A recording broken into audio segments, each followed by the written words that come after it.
carissimo e stimatissimo fratello mio, prima di tutto di ogni cosa spero che la presente ti venga a trovare bene, unitamente a tutta la tua famiglia e alle persone vicine a te, ok? Detto questo, rispondo volentieri alla tua gradita lettera. Prima di tutto, chi può permettersi di giudicarti a te o al mio figlioccio Fandozzi? Solo di un nostro figlioccio, nessuno. Voi siete le persone storicamente più vicine alla mia famiglia. Voi avete dato tanto a me, tu in particolare. Hai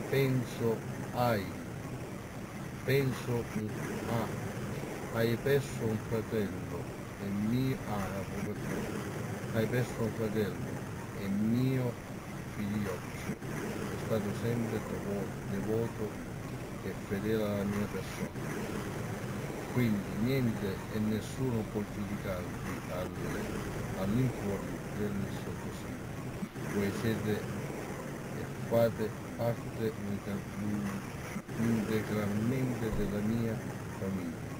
Se c'è qualche individuo che crea confusione, prima di tutto a quale titolo, chi è e che cosa rappresenta. Detto questo, ti informo che io ho dato una carica al mio figlioccio e come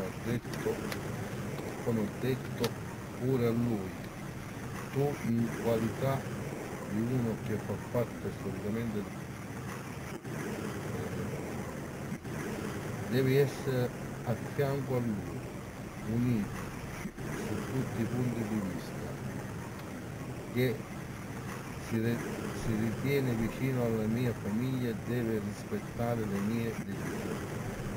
Tutti devono stare vicino a voi. Chi non accetta questo non fa parte della mia famiglia.